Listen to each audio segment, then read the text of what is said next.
La Universal Radio, un año más junto a ti.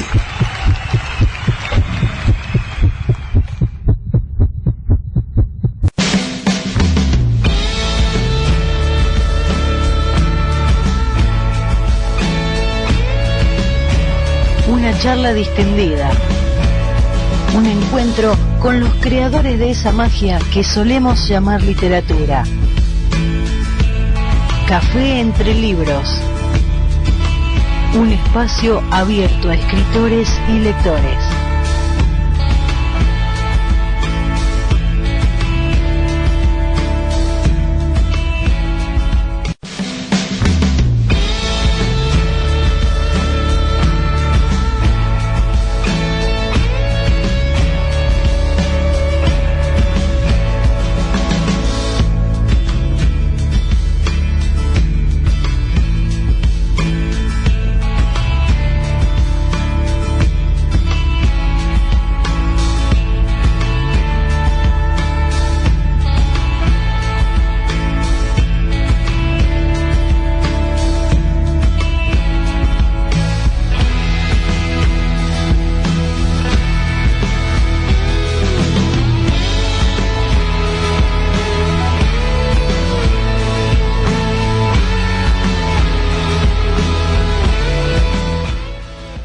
Hola, bienvenidos a una nueva emisión de Café entre Libros. Como cada viernes, estamos aquí a las 18 horas, horario argentino, en un programa realizado por tres personas muy diferentes, pero con una sola misión: llevarte cada viernes un invitado distinto. Es un programa que produce Andrea Luna en promoción y marketing. La tenemos a Gema Luzgarda desde España, Andrea está en Buenos Aires y yo desde Rosario, Argentina, estoy conduciendo este programa. Mi nombre es Silvina Zaneta y estamos por universalradio.com todos los viernes disfrutando de este Café entre Libros.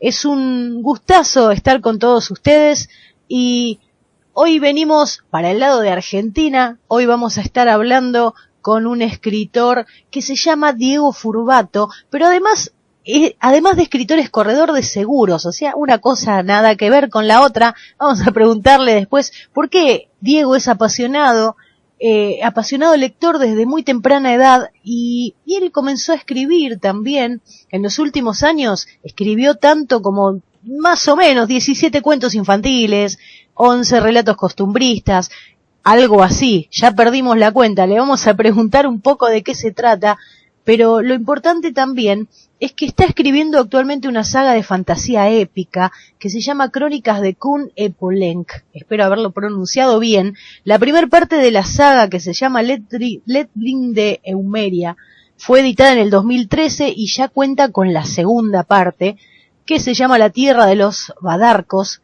y salió ahora, hace poquito, en agosto de este año, 2015, y está preparando la última parte de la saga, que va a salir el año que viene. Pero para que nos cuente un poquitito de todo lo que te estuve hablando, le vamos a dar la bienvenida a Diego Furbato. Hola, ¿cómo estás, Diego? Hola, buenas tardes Argentina, buenas noches España.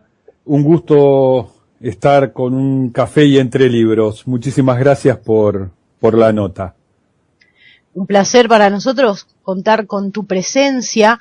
Les cuento a los que recién están sintonizando la radio a través de la universalradio.com. Si tienen Facebook pueden entrar a Café entre Libros Oficial, esa es nuestra página, y desde allí tienen un enlace que los lleva directo a un evento que se llama Entrevistas en el programa Café entre Libros.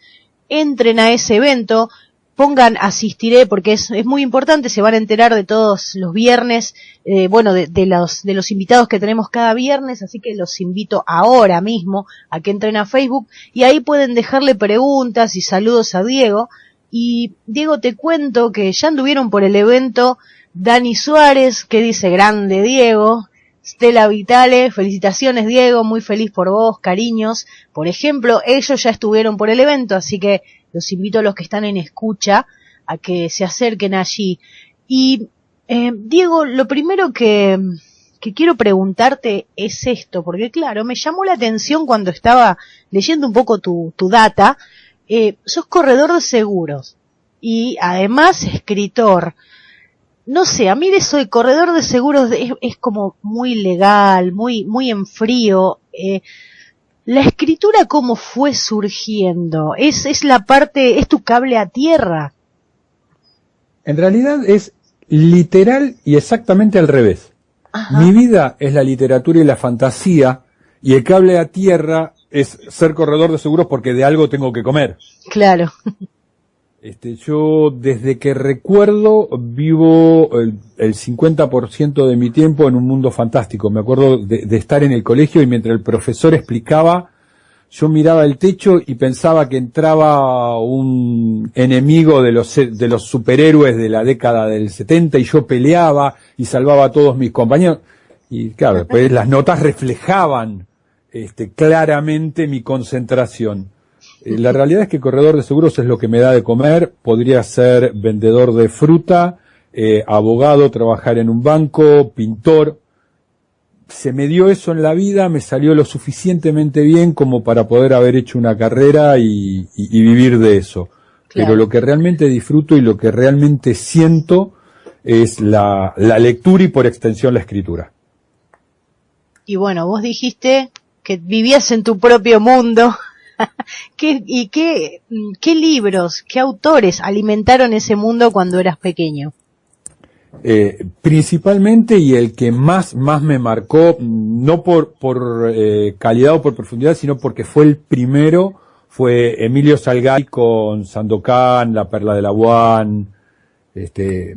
Yo era chiquitito y nos juntábamos en una plaza que estaba en la esquina de la casa de mi abuela para carnaval, y todo el mundo se disfrazaba de Batman y Superman, y yo iba con el turbante malayo, una capa y un Cris, que era ese puñal medio acanalado. Sí. Que usan los malayos. Yo iba disfrazado de Sandokan, nadie sabía ni qué era.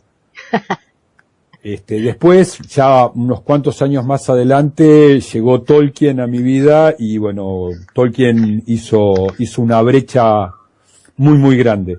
Si bien leo de todo, me gusta mucho los tecnotrillers, me gusta muchísimo, me gusta Wilbur Smith, algo me gusta Stephen King. En realidad el género fantasía es donde yo siento que estoy en mi verdadero mundo.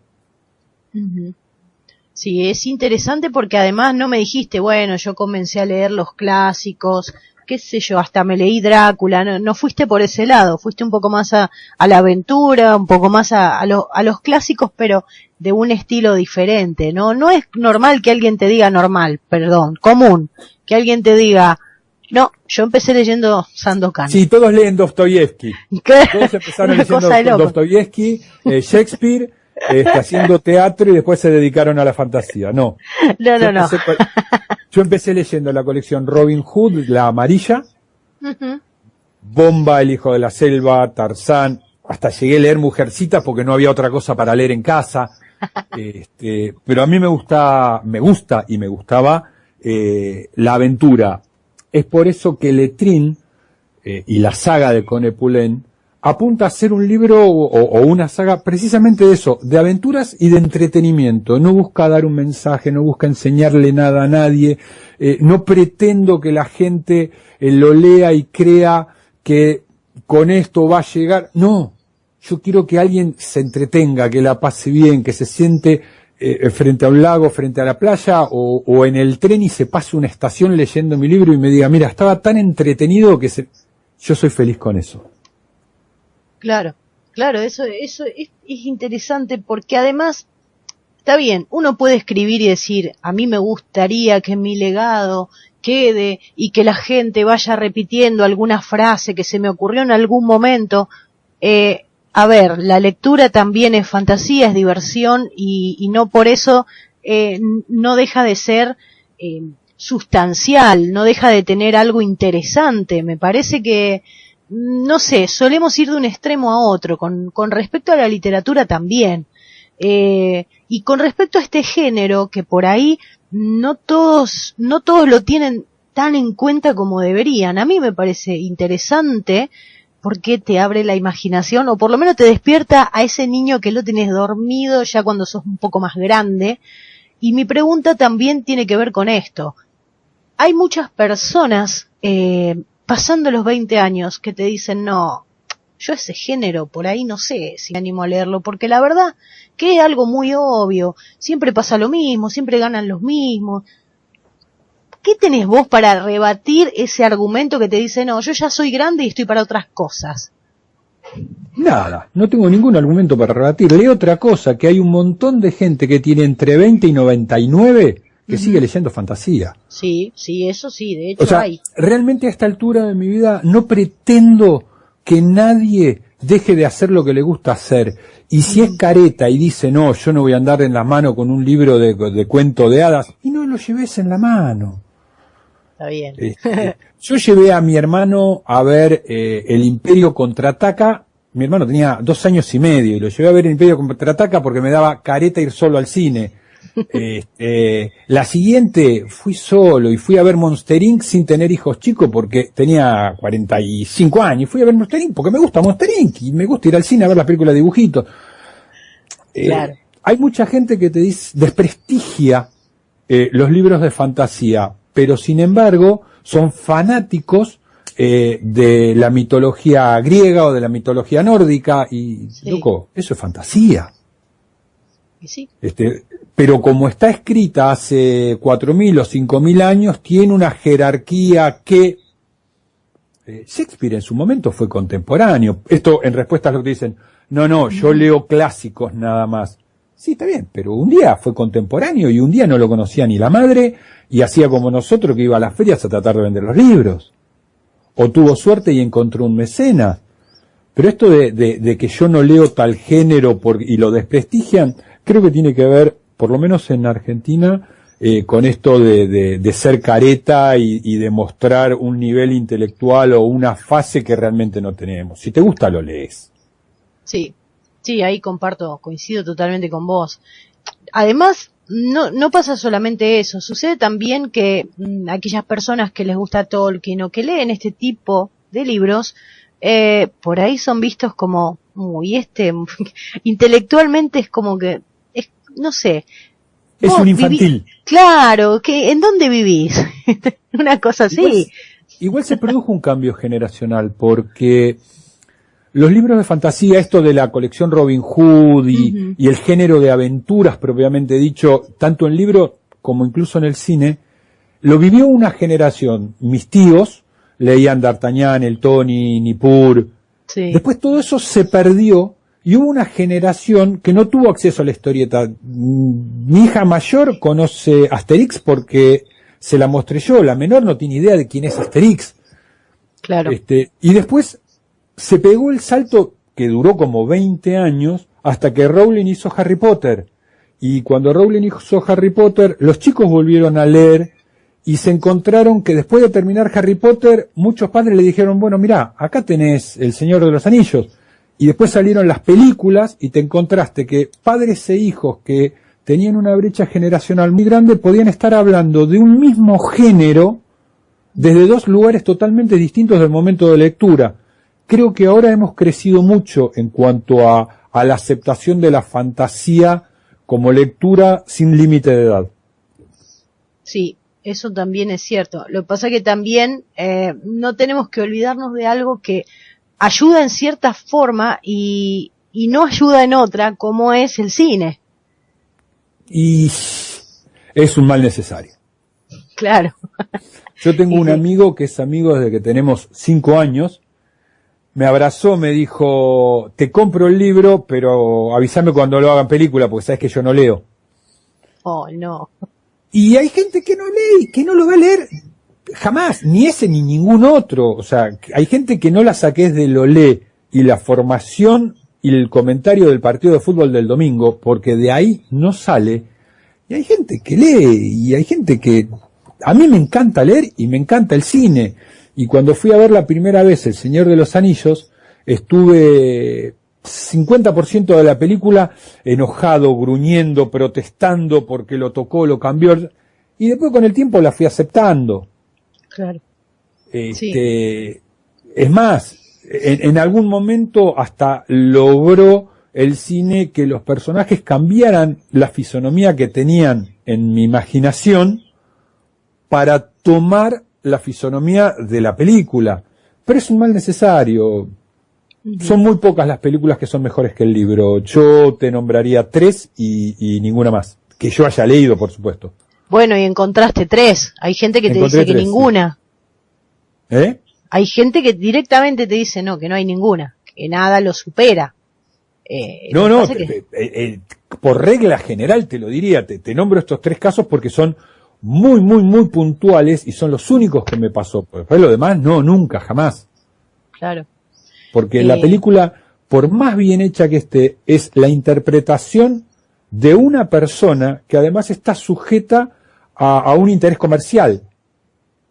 Entonces le pusiste una variable que vos cuando lees un libro no le ponés ningún interés comercial. Vos lo disfrutás, lo vivís, lo experimentás. No le pones plata encima para que vos le decís a un amigo, che, este libro está buenísimo, ¿querés leerlo? Si te dice que no, decís, bueno, jodete, no lo leas. No le pagás porque lo lea. Claro. El cine tiene eso, el cine paga porque lo veas. Sí, totalmente de acuerdo. Antes que me olvide, Silvia Ceballos dice, un gran escritor, te envía saludos. Y tengo una pregunta que me dejó por acá Andrea. Dice, bueno, ella pregunta, cuando escribís, ¿en qué pensás? ¿En la forma, en el contenido, en la calidad, en la cantidad? Yo tengo la suerte de trabajar con Carlos Ferro, que es la persona que corrige lo que yo escribo, es el corrector de estilo de todo lo que sale de mi puño. Yo soy escritor intuitivo, yo no solo no sé lo que va a pasar, sino que no programo, es decir, toda la saga Letrín, los 3 libros son capítulos unitarios, empiezan y terminan en sí mismo y siguen un orden, pero no necesariamente el capítulo 2 continúa al 1. Con lo cual, yo no sé qué personaje va a entrar, no hay una planificación previa de este va a ser el malo, este va a ser el bueno, va a haber tantas muertes, tiene que aparecer este lugar, no tengo ninguna planificación de nada de eso. Todo lo que escribo va surgiendo en el momento en que lo estoy escribiendo o mientras lo voy armando y lo voy pensando y lo voy fantaseando en mi cabeza, pero como un gran todo. Entonces, no tengo un programa, no tengo un patrón, no tengo un orden claro. De hecho, una de las grandes cosas que discutimos con Carlos cuando está haciendo la corrección es que a veces hay que cambiarle el orden a los capítulos para que tengan un mínimo de continuidad, porque me dice, si no le estás hablando a una persona 5 capítulos después de un hecho que era muy relevante, pero a vos se te ocurrió contar otra cosa en el medio. Ajá. O me ha pasado de que se me ocurrió una idea y escribí esa idea, pero para que esa idea suceda tienen que pasar cosas antes. Entonces, empiezo a escribir capítulos anteriores a ese que no tenía número para poder justificarlo. Con lo cual no tengo un orden, no planifico, escribo lo que siento en el momento en que lo siento. Muy valiente lo tuyo, debo decirte, pero también, si estás seguro de tu intuición y ya es como un sistema tuyo. No sé si hay escritores o muchos escritores que hacen lo mismo, probablemente los haya, pero es otra forma de escribir, otra forma de ver también las partes del libro, de cómo lo vas formando. Y con respecto a eso, Lili Acevedo también te saluda, está en escucha, también saludamos a Lili, y tiene una pregunta con respecto a escribir, si tenés algún ritual especial para escribir. Sí, hay uno que es imprescindible, tengo que tener dónde escribir, es el único ritual que tengo. Papel y lápiz, computadora, me da exactamente lo mismo. Si tengo el elemento para escribir, escribo. Escribí sentado en el asiento del acompañante mientras mi mujer manejaba, escribí adentro de un shopping, escribí sentado abajo de un radal cuando terminé el 3er libro de la saga, me di el gusto de escribirlo en un cuaderno, a mano, abajo de un radal, en Bariloche, escribí en un curso de capacitación mientras un docente me enseñaba todo lo que yo se suponía que tenía que aprender para vender seguros, yo estaba escribiendo un capítulo, escribí en cualquier lado, realmente no hay ninguna condición particular. La idílica es en la compu, con una copa de vino, un poco de queso, algunas uvas, todo lo que conforma el escudo de Letrín, es un poco lo que es mi escenario idílico para escribir, que creo que lo hice 1 o 2 veces.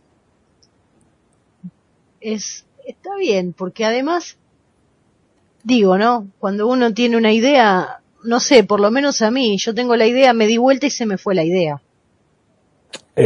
¿Sabes? Como alguien me dijo un día, función del grabador del celular. Sí. Y agarro el celular, pongo el grabador y digo, Letrín se cayó, se quebró la pierna y lo vienen a rescatar 2 marcianos azules. Ya está, suficiente. Cuando después pongo eso, todo eso que imaginé mientras estaba en donde fuera, me vuelve a la mente. Pero si no hago eso, o si no lo escribo en un papel, si no tengo la oportunidad, es como decís vos, perdiste la idea y se te fue y no vuelve nunca más. Y con respecto a los personajes, porque a ver, vos vas escribiendo, se te va, bueno, la cabeza te va a 1000, los escribís. ¿Cuántas veces vos, no tu corrector, vos tuviste que cambiar los personajes, o sos de hacer eso directamente, los dejás ser y después te acordás que en algún momento hicieron algo determinado y volvés?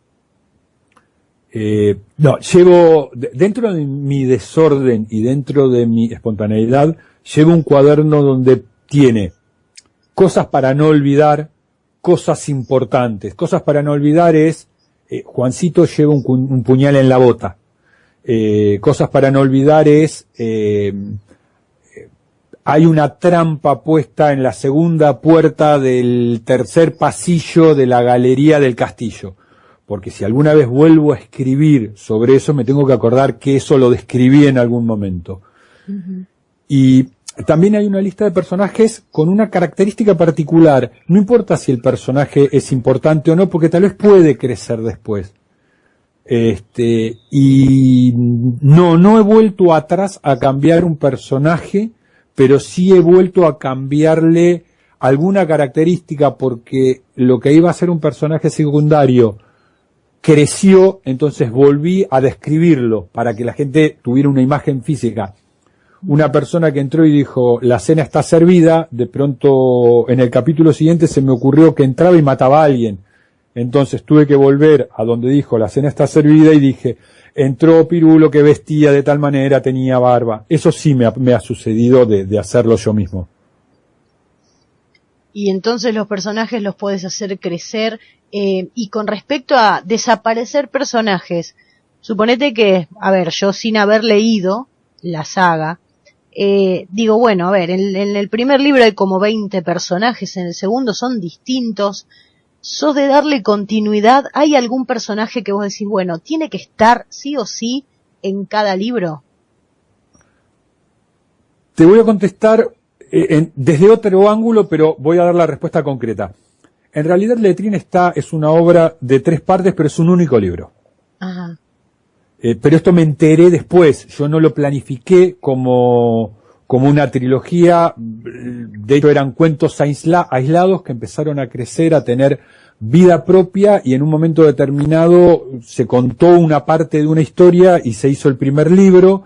Pero inmediatamente yo seguí escribiendo, y mientras el libro se estaba corrigiendo, y mientras el libro se editaba, y mientras el libro se vendía, yo seguí escribiendo el segundo, y de hecho terminé de escribir el tercero en enero de este año, cuando el segundo estaba en plena etapa de corrección, con lo cual la historia es única. Uh-huh. Entonces, en la respuesta a los personajes, sí, hay personajes que no se han ido porque son parte de la historia. Hay personajes que se han ido porque alguien tuvo la gentileza de darle un flechazo, un cuchillazo, o tirarlos del barco con armadura, y hay personajes que han llegado porque quise agradecerle algo a algún amigo, entonces lo puse en la historia y de pronto creció. O hay personajes que eran necesarios en ese momento en particular y tuvieron ese ratito y nada más. Tengo algunos comentarios, uno de Mimi Romance que dice, me encanta la fantasía, y ella como escritora dice que te entiende en cuanto a escribir como viene, sin saber lo que va a pasar, simplemente dejarse llevar por lo que la imaginación nos dice. Lilia Acevedo está sorprendida, dice, ¿en un curso de capacitación escribiste? Vaya. Sí, como verás, la capacitación no fue muy buena ese día. Claro, bueno, pero fue productivo. Para mí fue totalmente productivo, me importaba muchísimo más lo que estaba haciendo que lo que me estaban diciendo, si no, no lo hubiera hecho. Y bueno, y Javier González dice, grande Diego, felicitaciones de adelante, que vos te lo mereces. Y la verdad que hay cosas interesantes como para que él nos cuente. Yo directamente le voy a dar el pase a él, que él con esto que me estaba contando fuera de micrófono, la verdad que es súper interesante. Diego, contanos un poquito el tema de cómo pronuncié mal al principio el nombre de tu libro. La saga, vos creo que dijiste Cune-Poulenc, sí, que es como lo hubiéramos pronunciado cualquiera extranjerizando. En realidad, Cune-Poulenc es una palabra, son dos palabras tehuelches que quiere decir Río Negro.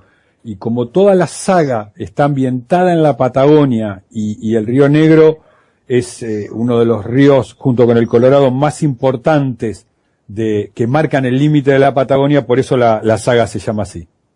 Ajá. Claro, pero dijiste algo muy interesante, yo lo extranjericé. Lo que pasa es que es inevitable y creo que... yo hubiera hecho lo mismo, perdón, pero yo hubiera hecho lo mismo si hubiera leído esas palabras, Pero es que tiene que ver un poco con aquellas personas, y yo me incluyo por ahí, que, no sé, de alguna manera lo fantasioso lo ligamos con lo de afuera. Como que acá no se puede o no hay o no se conoce demasiado y hay muchísimo material, no es que no lo haya, pero en el imaginario uno ve tu escudo, el escudo de la saga y dice, bueno, yo pienso o en Europa o en algún lugar así, entonces como que me perdí y por eso pero es buena la observación. De todas formas, los nombres de mis personajes, muchos son europeizados y más que nada afrancesados, empezando por Letrín. Pero la realidad es que yo no puedo concebir una saga fantástica medieval donde un personaje se llame Alberto, el otro se llame Alejandro, José, y uno le diga, che, Pepe, vení. A mí me suena mal, no digo que esté mal, y ojalá alguien lo haga, y ojalá lo pueda leer y absorberlo, pero yo me siento incómodo pronunciándolo, por eso los nombres que tiene son los que tiene la saga. Claro. Antes de continuar con el tema de la saga, creo que me habías pedido un párrafo aparte, así sí. Que nada, sí, dale, adelante. Hay un personaje en el libro que se llama Pampín, que está basado en Javier Pampín González, que recién me saludó, que es un amigo de la vida, que por esas cuestiones económicas de Argentina se fue a vivir a España hace más de 10 años y no nos vemos. Mantenemos diario contacto, pero no nos hemos visto. Mi señor y yo somos padrinos de una de sus hijas.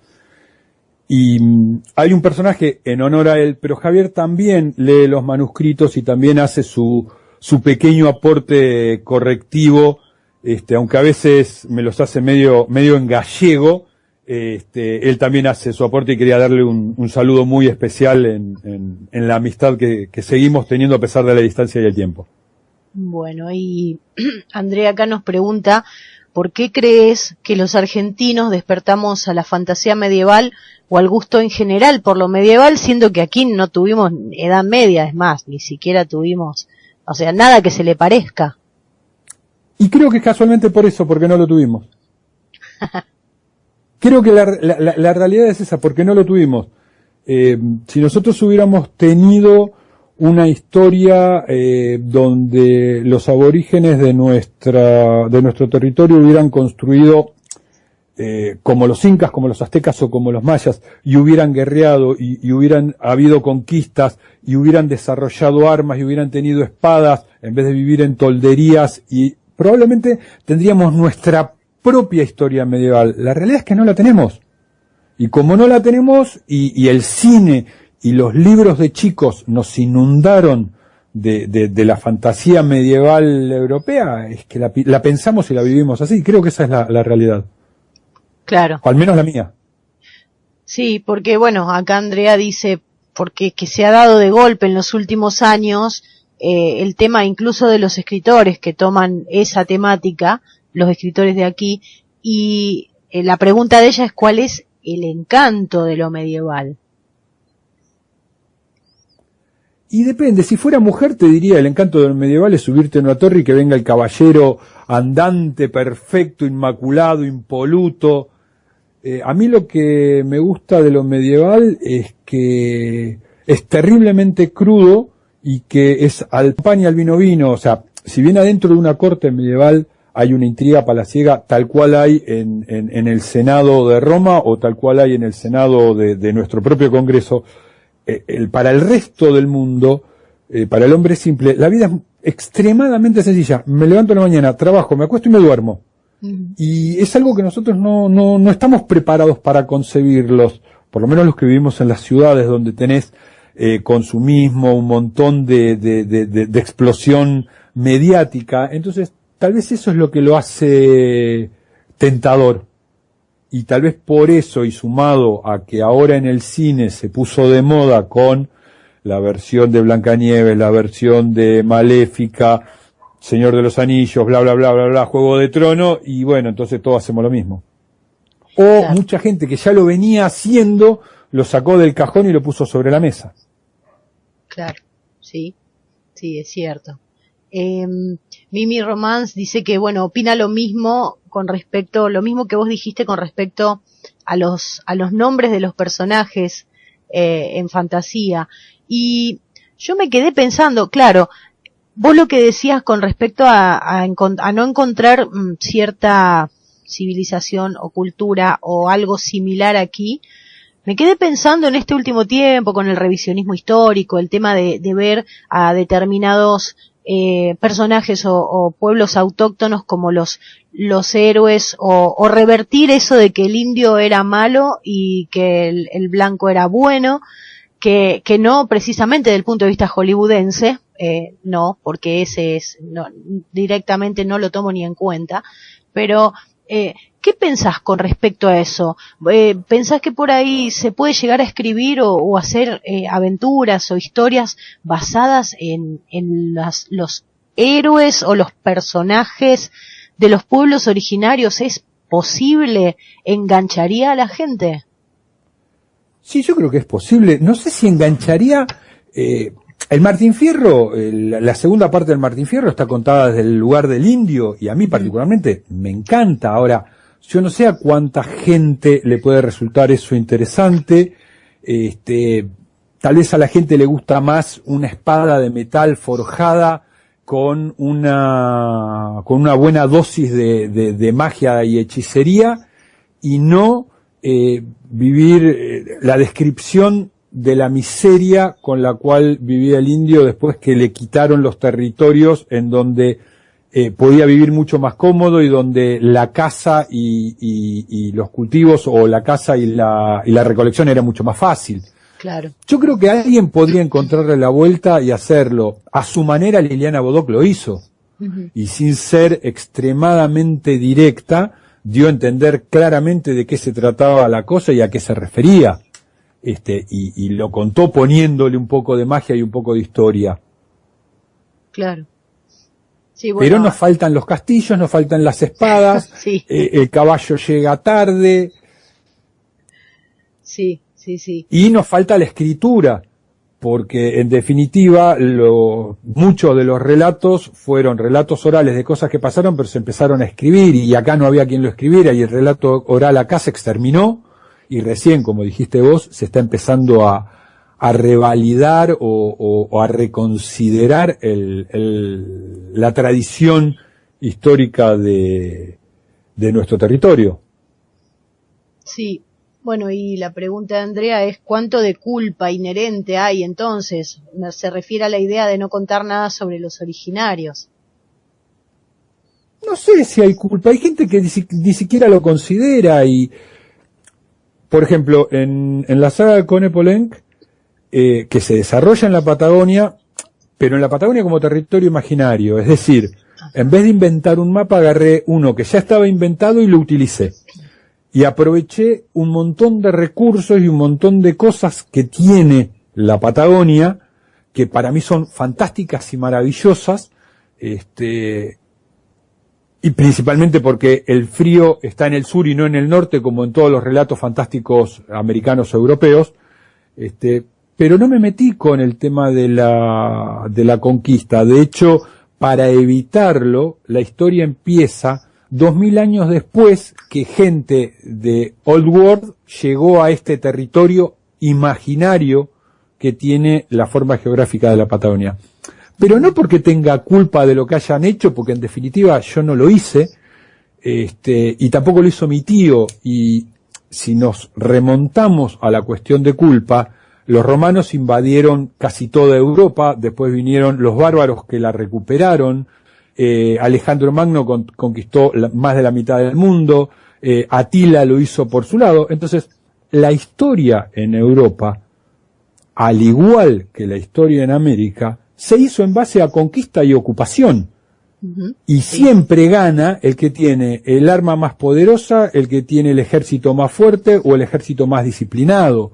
Claro. En América lo vemos de una manera distinta porque vivíamos cómodos y bien, y de repente vino un montón de gente de muy lejos y arrasó, exterminó y saqueó. Pero no hicieron nada distinto de lo que venían haciendo en Europa desde que el mundo es mundo. Sí, sí, sí. Y tampoco nada distinto de lo que hacían las tribus aborígenes entre sí acá. Sí. Entonces, esto del revisionismo y qué sé yo, y es parte de la naturaleza humana. Lo quiero, lo tomo, punto. O me lo das por las buenas, o te doy un garrotazo en la cabeza y lo tomo, basta. Así funcionó el mundo. Hoy, aparentemente, hemos madurado algo, y en algunos aspectos no lo hacemos, pero si te vas a Medio Oriente, cada 7, 8 años le metemos una guerra para sacarle algo. Así que mucha diferencia no hay. Sí, tal cual, tal cual. Entonces, culpa ninguna. Y con respecto a la saga, yo quería que nos cuentes un poco, más allá de la descripción que vos hacés, la descripción geográfica, para aquellos que por ahí quieren comprar el libro, ¿con qué nos encontramos? Bueno, Lettrine de Memoria es una historia, como dije en el principio, es una historia de aventuras, donde hay un protagonista que es un chico que es un pinche de cocina, y por algunas circunstancias tiene la suerte de conocer al hijo de un noble, y se forja una especie de amistad basada en la conveniencia de ambos, y a partir de esa amistad al pinche de cocina se le abre un abanico de posibilidades que jamás hubiera tenido de otra manera. Una de las características principales del libro es que el protagonista no es el hijo no reconocido de un rey, no es el hijo no reconocido de una reina, no es hijo de hadas, no tiene la espada del poder que hereda, no tiene un poder oculto que hereda, nada. Es Juan de los Palotes que a fuerza de decisiones va forjándose un camino. Él elige por cada momento del libro qué hacer, y puede irse o puede quedarse, y en la medida que decide quedarse y que decide involucrarse, es cada vez más protagonista de una trama que está muy lejos de entender y comprender. Dicho de otra manera, hay una historia de fondo que tiene que ver con la parte social y política de todo el continente, donde hay una inminente guerra, donde hay un inminente poder que quiere resurgir. Lettrine no va a ser el que comande los ejércitos para derrotarlo, no es el que va a ir a tirar el anillo al monte del destino para salvar a la humanidad, y no tiene un rayo en la frente que le da poder. Lettrine participa y hace muchas cosas en la historia que facilitan o ayudan a que los acontecimientos se den en determinado sentido, pero está a años luz de ser la clave o la solución final de todo. De hecho, en las altas esferas de poder y en Palacio hay gente que ni sabe que existe. Uh-huh. A mí se me ocurre pensar, ¿no? Porque vos estás hablando, creaste una historia, una trama, y estuviste mencionando aquellos puntos que no quisiste contar. A ver, cuando vos creaste esa trama, ¿fuiste consciente de que querías hacer, no te digo una antítesis, pero algo totalmente diferente, o la fuiste creando y tu imaginación te llevó para ese lugar? En realidad yo sentía que Lettrine era una persona común. Entonces, en la medida que es una persona común, no le podían pasar cosas extremadamente especiales. O sea, es muy poco probable que cuando yo salga a la calle a caminar por el barrio que vivo, pase una limusina con la Presidente de la Nación, se baje y me diga, mira, es muy poco probable que eso suceda. En Letrín pasa eso. Yo voy contando la historia dentro de lo que me parece razonable que puede suceder, entonces por eso va creciendo de esa manera. La planificación tiene que ver con que yo siento que el alcance de Letrín como ser humano tiene un techo. El techo que le permite su geografía, el techo que le permite sus contactos, el techo que le permite, por ejemplo, en un momento no saber leer. Entonces, esos techos, esos límites hacen que el personaje esté acotado. La realidad lo acota. O sea que prácticamente utilizaste muchos lugares comunes o no comunes y no comunes de la realidad y fuiste armando la trama. Ahora hablamos un poco antes del cine, de esta cuestión de lo visual. En el libro, por lo que estuve viendo, también tenemos algo de, bueno, la portada, arte visual tenemos. Contanos un poco cómo se fue armando eso también. Letrín es un equipo de amigos que trabajamos con un objetivo común. Cuando yo empecé a escribir los primeros capítulos de Letrín, apuntaban a que los leyera mi hija y complicarle un poquitito el vocabulario, que tuviera que ir al diccionario, que ya sacarlo de los cuentitos que le contaba a la noche y que ella leía un poco más adelante. Y en un momento determinado, una amiga dijo, mira, esto estaría bueno publicarlo, estaría bueno hacer una historia. Medio en broma, medio en serio fue, bueno, mira, yo escribo el libro, vos vendelo. Y así fue como entró Florencia Bacani en el equipo, que es quien hoy se encarga de todo lo que es la parte de relaciones públicas y la venta, la comercialización del libro. Se lo mostré lo que había escrito a Carlos Ferro, que es una persona, además de ser el corrector del libro, es amigo y es un compañero de juegos de rol de mucho tiempo, y es una persona que es extremadamente cruda, no te va a decir que le gusta si no le gusta.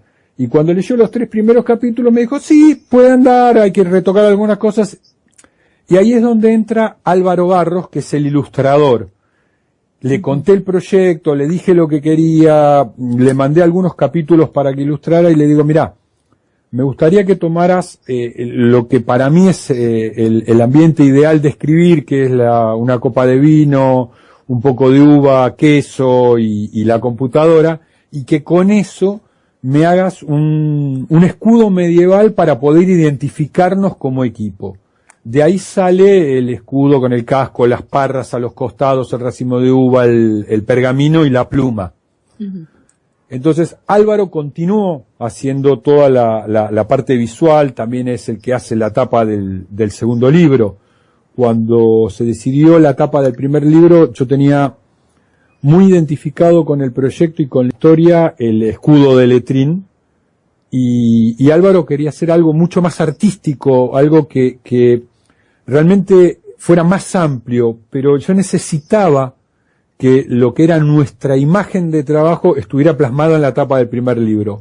En el segundo libro le di un pequeño tip de lo que quería y Álvaro tuvo la libertad y la decisión de crear la tapa más como él la sentía que lo que yo le pedía propiamente dicho. Y hay, por supuesto, mucho más dibujos vinculados con la saga. Incluso hay situaciones en la saga que salen de dibujos de Álvaro que son anteriores a la escritura del libro, pero me gustó o una escena o un personaje y pasó a formar parte del libro.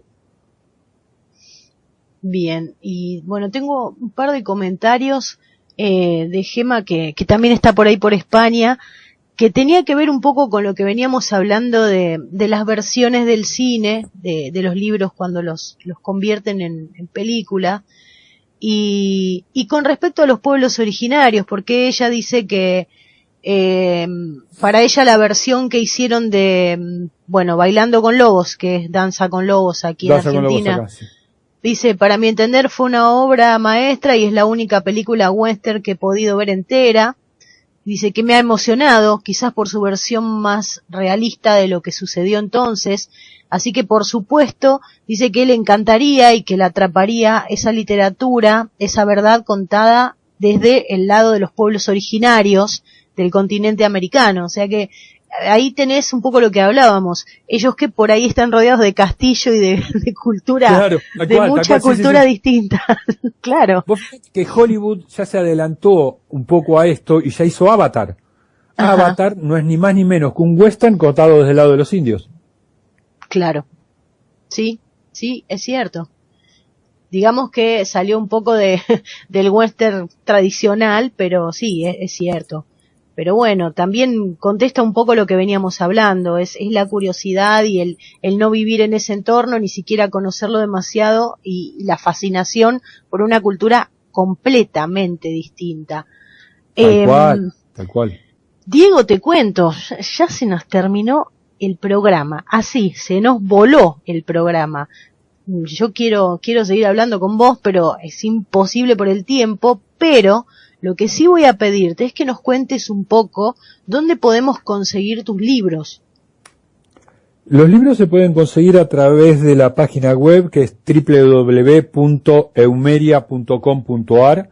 También pueden conseguirse a través de Facebook, que es www.facebook.com/letrin. Y en Argentina se pueden conseguir en Mercado Libre y a través de las ferias medievales donde siempre estamos presentes, o en los stands de ELFA. ELFA es Escritores Literatura Fantástica Argentinos. Uh-huh. Somos un grupo de escritores de literatura fantástica que con el correr del tiempo nos dimos cuenta que éramos muchos más de los que creíamos que éramos, y estamos aunándonos para trabajar juntos, para presentarnos juntos, con la esperanza de que algún día alguna editorial diga, epa, no es uno, no son dos, son 50 tipos que escriben fantasía y cada uno vende 300, 400 libros, hagamos cuenta y tal vez justifica invertir en la fantasía argentina. Claro, sí, seguro. Bueno, nosotros estuvimos también con los chicos de ELFA, pasó Graciela Rapán por el programa y sí, la tía Grace. Estuvimos hablando muchísimo del género, pero con respecto al género, está Julián May también que nos manda una pregunta, y te pregunta si estuviste tentado de escribir o de probar con otros géneros además de la fantasía.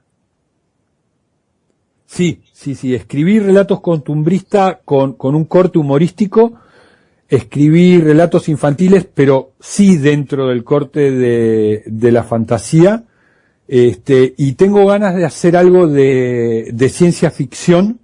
Uh-huh. Es un género que me gusta mucho. Lo que pasa es que ahora la tecnología ha crecido tanto que es muy difícil escribir ficción sin caer en realismo. Claro. O sea, vos lees un libro de Isaac Asimov y te concibe el viaje en el espacio a través de la energía no sé cuánto, pero no concibe una llamada a través de un celular. Claro, sí, es cierto. Entonces, no sé cómo me metería, pero la ficción es un género que me gusta muchísimo. O sea que... Lo que no me gusta es el relato costumbrista, no, eso no me gusta para nada. Ajá. Digamos que no te vamos a ver escribiendo a lo mejor policial o alguna novela de otro tipo, o esas cosas ya no vas con eso. Es muy poco probable. Podría ser alguna novela negra, pero muy ácida, no creo, porque en realidad cuando vos escribís fantasía, también escribís policial, o también escribís aventura, o también incluso hasta escribís terror dentro de lo que es fantasía, y es un ambiente en que me siento más cómodo. Uh-huh. Ficción creo que sería una puerta que me gustaría, ficción de ciencia ficción, con naves espaciales, que me gustaría explotar. Bueno, vamos a ver, para futuros libros ahí te preguntaron, te apuntan como para ver si los los esperan o no. Pero bueno, ya nos contaste un poco cómo conseguimos los libros, todo. Yo ya no tengo más tiempo, quiero seguir preguntando. Pero una cosa, ni siquiera dije bien de qué se trataba el primero ni el segundo libro. Claro, pero bueno. Claro. Por eso. Por lo menos en la web están las reseñas. Escúchame, hagamos esto, total, vamos a pasarnos 5 minutos, porque después tengo que poner otro programita también, pero lo que quieras decir de las reseñas de los libros, dale, todo tuyo el micrófono. Ok, Letrin, como conté, es un chico que se junta con un noble y va creciendo. A medida que va creciendo, va teniendo que aprender un montón de cosas en la vida, entre ellas, como dije, leer algo de lo que él se mofaba mientras los nobles tenían que aprender a leer y tenían que educarse y tenían que aprender esgrima. Él andaba correteando por ahí en su tiempo libre. Bueno, después la vida lo obliga a hacer eso. Uh-huh. Van creciendo, van viajando, empiezan a viajar a través del continente y empieza a ver criaturas mitológicas. Mientras tanto, y en forma paralela, empieza a desarrollarse una trama política y social un poco más dura de lo que son las aventuras que van viviendo ellos hasta que crecen en una edad en la que pueden participar. En el segundo libro, la trama política es mucho más importante, se trabaja mucho más en todo el contexto del continente, pero no faltan las aventuras individuales. Letrin empieza a entrenarse en algún momento de su vida para convertirse en un sombra sería una especie de ninja, un asesino ninja, aunque no es muy amante de matar, sí recibe el entrenamiento y en el segundo libro recibe su primer contrato, con lo cual no falta la aventura individual, no falta el intimismo con la vida del personaje principal que es Letrin y su amigo Lefleur, pero se incorpora toda la parte social, política, toda la parte de la corte de distintos lugares que hacen que la trama adquiera un interés más, un poquito más espeso que en el primer libro. Bien, y tengo una última pregunta. Lucas Simons te pregunta, ¿cuándo fue que decidiste convertirte en escritor? Yo creo que desde que leí el primer libro me convertí en escritor. La única diferencia es que no tenía una virome a mano. Pero creo que cada uno de nosotros es un escritor en potencia, porque no conozco una persona que no haya leído un libro de aventuras y no se haya imaginado ser el protagonista o no se haya imaginado hacerlo distinto que el protagonista o irse a dormir pensando qué hubiera hecho él en el lugar de. La única diferencia pasa por la voluntad, el sacrificio y el esfuerzo de sentarse frente a una hoja en blanco y llenarla. Pero cualquiera de nosotros que leyó una historia e inventó durante 30 segundos lo que él hubiera hecho en lugar del protagonista que creó el autor, es un autor en potencia. Bien. Bueno, tengo un anuncio de Florencia Bacani. Cualquier cosa que quieran ver sobre el libro Letrin, lo pueden ver en la web, que es la que vos dijiste, letrin.com.ar. Lo pueden adquirir ahí también. Y nada, yo ya me voy despidiendo, pero te doy 2 o 3 minutitos, Diego, para que puedas saludar a la audiencia y despedirte. Bueno, agradezco personalmente y especialmente a todos y a cada uno de lo que escribieron, muchos conocidos, pero también gratamente mucha gente que no conozco. Ojalá la charla los haya llevado a interesarse en el libro y querer conocer un poco más de la historia. A vos y a Andrea les agradezco muchísimo la oportunidad de poder haber tenido este lugar para charlar. Me gusta muchísimo la radio, me gusta poder contar lo que hago. Una de las cosas que me fascina es que la gente me pregunte sobre el libro y me cuestione cosas del libro, porque me obliga a pensar que lo que hice tiene otra manera de verse y que me genera nuevas historias. Y bueno, un abrazo muy muy grande para Javier Pampín, que la distancia nos mantiene todavía alejado, pero cuando Letrin de Humeria se haga película y gane mucha plata como Rowling, al primer lugar que voy a ir es ir a verlo. Bueno, y nosotras de nuestra parte agradecerte, Diego Furbato, por estar aquí en el programa Café Entre Libros. Y le voy a contar a la audiencia, así muy brevemente, los próximos programas para que no se los pierdan. Para no perderse el programa, antes que nada, recuerden que el evento Entrevistas en el programa Café Entre Libros, ustedes entran ahí y si ponen Asistiré, ahí se van a enterar viernes a viernes de lo que vamos a tratar esa semana, así que de todas formas yo se los recuerdo, viernes que viene, 18 de septiembre, lo tenemos a Diego Camino, que es licenciado en comunicación desde Argentina, va a estar hablando con nosotros. Después el 25 de septiembre va a estar Merdi Mar, que es escritora motivacional. El 2 de octubre Javier del Ponte, que también es un escritor argentino. El 9 de octubre Roberto Gerardo Abrodos, que es periodista investigador. Después tenemos el 23 de octubre, vamos a preparar un programa especial sobre un deporte que aquí en Argentina, y hablábamos un poco con Diego de todo lo que es medieval, bueno, acá no es convencional para nada, por el cual los deportistas han estudiado mucho. Vamos a hablar con Marcos Villani, que es de la selección de combate medieval de aquí de Argentina, y la verdad no sabemos, no entendemos nada, así que él nos va a estar contando un poquito de qué se trata, así que no se pierdan los próximos programas porque va a estar muy bueno. Yo me voy despidiendo, recordándoles los miércoles a las 5 de la tarde, 22 horas España, está el programa, este programa que hacemos nosotros lo hacen desde España también, las entrevistas desde el saloncito están allí con escritores y gente de cultura.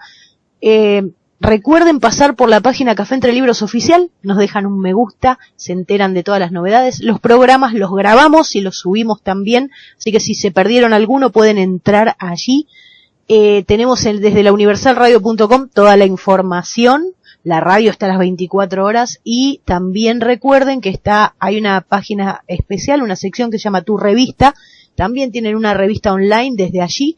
Y nada, me voy despidiendo hasta el viernes que viene. Este fue un programa con la producción general de Andrea Luna, la promoción y marketing de Gema Lutgarda y en la conducción, ¿quién les habla? Silvina Zaneta. Café Entre Libros, cada viernes 18 horas, un encuentro infaltable. Así que los espero el viernes que viene y les mando un abrazo para todos.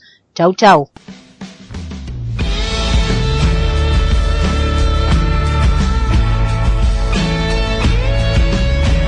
Una charla distendida, un encuentro con los creadores de esa magia que solemos llamar literatura.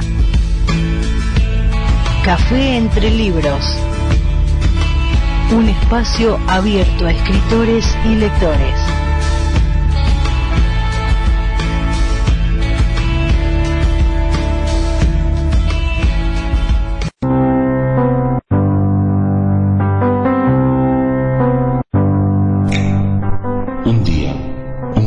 Personas de diferentes partes del mundo, sin saberlo, sin pensarlo, unieron sus almas con un solo sentido y le dieron un nombre: la Universal.